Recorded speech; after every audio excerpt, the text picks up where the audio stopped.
तो इस प्रकार हमें अपने चरित्र पर ध्यान देना चाहिए। पैसा तो आता जाता रहता है और चरित्र एक बार चला गया तो वो दोबारा वापस प्राप्त नहीं किया जा सकता।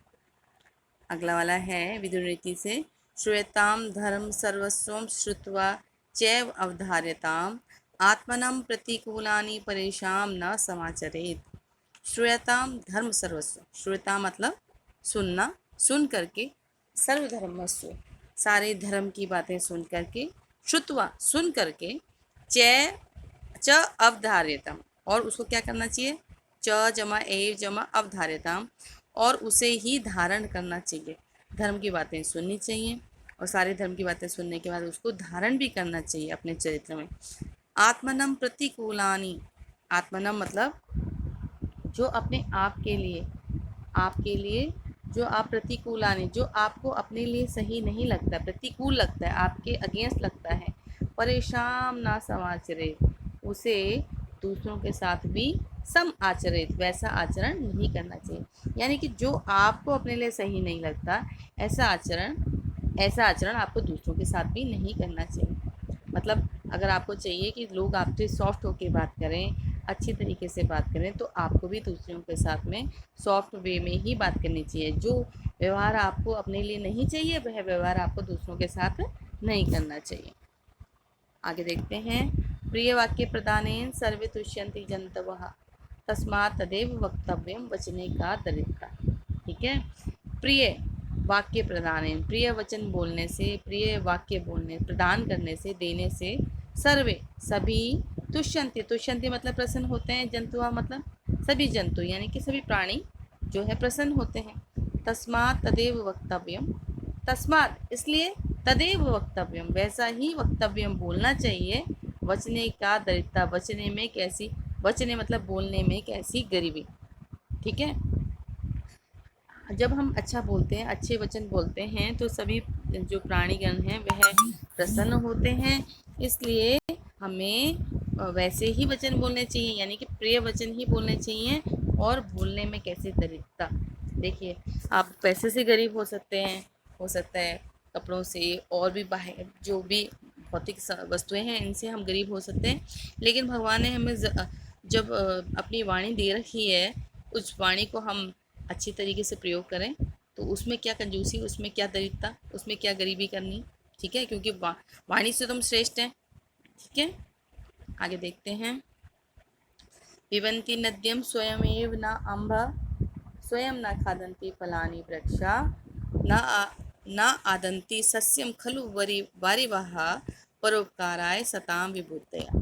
पिबन्ति, पिबन्ति नद्यम, नद्यम मतलब है नदियाँ, नदियाँ अपना स्वयं ही, अम्ब अपना पानी स्वयं नहीं पीती हैं, स्वयं नहीं पीती हैं।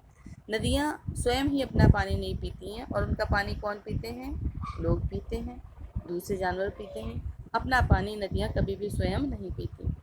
स्वयं न खादन्ति फलानि वृक्षा, और स्वयं ही, ना मतलब नहीं, खादन्ति खाते हैं, फल वृक्षा पेड़ जो हैं अपने फल को कभी भी नहीं खाते हैं। न आदंती सस्यम खलु वरिवाहा, देखिए ना मतलब नहीं, आदंती लेते हैं, सस्य, सस्य मतलब होता है खेती को, कौन, खलु निश्चय ही, वारिवाहा जो वारी को वहन करने वाले, वारी मतलब पानी, पानी को वहन करने वाले यानी कि बादल, बादल निश्चय ही अपनी जो खेती है, क्योंकि देखो बारिश होती है तभी खेती हो पाती है, तभी फसल होती है, लेकिन अच्छी फसल होने के बावजूद आपका जो बादल है वो कभी भी उस फसल को खुद ही नहीं लेता है।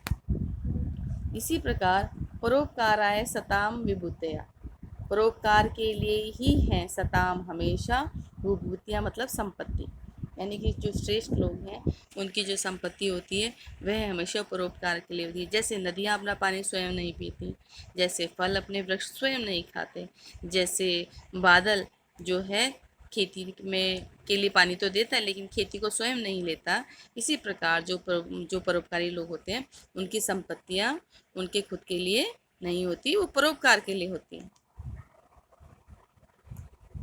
आगे देखते हैं, गुणस्वेषु गुणस्वेव ही कर्तव्यम प्रयत्नम पुरुषे सदा गुणयुक्तो दरिद्रो अपि न न ऐश्वर्य गुणे समः।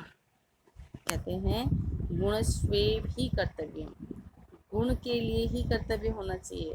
प्रयत्न पुरुष से सदा, गुण के लिए ही कर्तव्य मतलब कार्य करते रहते हैं, प्रयत्न करते रहते हैं पुरुष से सदा। यानी कि मनुष्य को हमेशा प्रयत्न करना चाहिए अपने कामों से, किसके लिए? गुण को प्राप्त करने के लिए। गुण युक्त तो दरिद्रो अपि, यदि कोई व्यक्ति गुण से युक्त है, और दरिद्रो अपि अगर दरिद्र भी है तो, ठीक है, अपि मतलब भी दरिद्र मतलब गरीब भी है तो, ने ऐश्वर्य गुणे समा, वह बिना गुणों वाले ऐश्वर्यशाली के समान नहीं है। कहने का मतलब है कि यदि कोई दरिद्र व्यक्ति गुणों से युक्त है और कोई ऐश्वर्यशाली यानी कि कोई धन वाला व्यक्ति जिसमें गुण नहीं है, तो वह जो दरिद्र व्यक्ति है वह उसके समान नहीं है, उससे श्रेष्ठ है। ठीक है, तो हमें गुणों के लिए ही प्रयत्न करना चाहिए और गुणों के लिए ही श्रेष्ठ कार्य अपने करने चाहिए। आगे हम बताते हैं, अगला वाला जो आपका आरंभ गुर्वी, देखिए ये नीति शतकम में से है। आरंभ गुर्वी शयणी क्रमेण लघ्वी पुरा वृद्धिमेति च पश्चात दिनस्य पूर्वार्ध परार्ध भिन्ना छायाये मैत्री खल सज्जनाना। आरंभ गुर्वी, आरंभ में कैसी हो? जो कम है, और शयनी क्षय है मतलब कम है, क्रमेण क्रम से जो है धीरे धीरे बढ़ती है। लघवी पूरा आरंभ गुर्वी, आरंभ गुर्वी का मतलब है जो आरंभ में ही गुर्वी मतलब बड़ी है, दीर्घ है। शयनी और क्षय को प्राप्त होती है, धीरे धीरे कम होती जाती है क्रम के अनुसार। लघवी पूरा, लघवी मतलब है, लघवी मतलब पहले छोटी है, पूरा मतलब बाद में, वृद्धिमती वृद्धि को प्राप्त होती है, च पश्चात और जो बाद में वृद्धि को प्राप्त होती है। कहते हैं पहली वाली लाइन में है कि आरंभ में जो बड़ी है और शयनी क्रमेण और धीरे धीरे कम से कम हो जाती है। दोबारा कहते हैं कि लघवी पूरा, पहले क्या है? लघु है, और वृद्धिमयति च पश्चात धीरे धीरे वृद्धि को प्राप्त होती है बाद में। दिनस्य पूर्वा परार्ध भिन्ना, दिनस्य दिन के पूर्वार्ध पहले भाग की और परार्ध भाग की बाद के भाग की भिन्ना भिन्न है क्या? छाया। ऐसे ही मैत्री खल सज्जनाना, और इसी प्रकार से मैत्री मित्रता, खल मतलब है दुष्टों के साथ, और सज्जनाना मतलब मित्रों के साथ। कहने का मतलब है कि जैसे हमारे दिन के पूर्वार्ध भाग में, दिन का पूर्वार्ध भाग कौन सा होता है? जब सुबह होती है, सुबह सुबह कैसी होती है धूप आपकी? जो पहले क्या होती है? पहले एकदम से कम होती है और धीरे धीरे वो वृद्धि को प्राप्त होती है। और जो परार्ध भाग होती है उसमें कैसी होती है? दिन के टाइम पे एकदम तेज धूप होती है और फिर धीरे धीरे वो जो है कम होती जाती है। तो ऐसे कहते हैं कि जो मित्रों, जो सज्जन और जो मित्र हैं आप लोगों के, जो सज्जन लोग हैं और जो दुष्ट लोग हैं, दुष्टों की मित्रता कैसे होती है? शुरुआत में तो कैसी होती है? बहुत ज़्यादा होती है और धीरे धीरे वो कम हो जाती है। लेकिन जो सज्जन लोग होते हैं पहले में है धीरे धीरे थोड़ी से आपके संग में व्यवहार करते हैं, और जैसे ही आपके व्यवहार के साथ में उनको समझ में आता है, वो धीरे धीरे उनकी मित्रता, उनकी दोस्ती जो है बड़ी होती जाती है, गहरी होती जाती है। लेकिन जो दुष्ट लोग हैं वो शुरुआत में ही आपको बहुत ज़्यादा अपनी मित्रता दिखाएंगे और फिर धीरे धीरे उनकी मित्रता कम हो जाती है। ठीक है, आगे देखते हैं। यत्रापि कुत्रापि गता भवेयु हंसा मही मंडल मंडनाय हानिस्तु तेषां ही सरोवराणाम येषां मराले सह विप्रयोगा। यत्रापि कुत्रापि, यत्रापि मतलब जहाँ भी, कुत्रापि मतलब कहीं भी, जहाँ कहीं भी गता जाते हैं, भवेयु हंसा मही मंडल मंडनाय, जो हंस हैं वह महीम मतलब इस पृथ्वी को मंडलाएं उसको क्या करते हैं? उसकी सज्जा बढ़ाते हैं, उसकी खूबसूरती को बढ़ाते हैं। हंस जहाँ कहीं भी जाते हैं वहाँ वो क्या करते हैं? उस पृथ्वी को, उस जगह की क्या करते हैं? सज्जा को बढ़ाते हैं, उसको और अधिक आभूषित करते हैं। ठीक है, लेकिन हानि अस्तु तेषाम ही सरोवराणाम, हानि किसकी है? हानि अस्तु, हानि तो तेषाम उस सरोवर की है, उस जलाशय की है, येषाम मराले सह विप्रयोगा, जिसका ये शाम जिसके साथ मराले, मराले मतलब हंसों के संग विप्रयोग है, जिसका हंसों के साथ साथ छूट किया है। देखिए जहाँ भी आप हंस जाएंगे, जिस भी सरोवर में जाएंगे, वो जगह बहुत खूबसूरत हो जाएगी, वह बहुत देखने लायक हो जाएगी। पृथ्वी के जो है सज्जा को बढ़ा रहे हैं वो। लेकिन नुकसान किसका है? अगर वो एक सरोवर को छोड़ के दूसरे सरोवर में चले गए तो दूसरे सरोवर की सज्जा को बढ़ा रहे हैं। लेकिन इसमें नुकसान किसका है?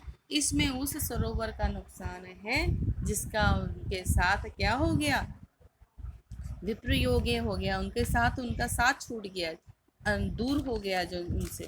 ठीक है, ऐसे ही सज्जन व्यक्ति जहाँ भी जाते हैं वह उस जगह की क्या करते हैं, शोभा बढ़ाते हैं। लेकिन नुकसान तो उन लोगों का है जो उन सज्जनों के साथ से साथ उनका छूट गया है। ठीक है, अगला देखते हैं। गुणा गुणगेषु गुणा भवन्ति ते निर्गुणं प्राप्य भवन्ति दोषा अस्वादयत्यु प्रवहन्ति नद्यं समुद्रम असाध्य भवन्ति अपयः। गुण गुणगेषु गुणा भवन्ति, जो गुण होते हैं वो गुणियों में ही गुण होते हैं।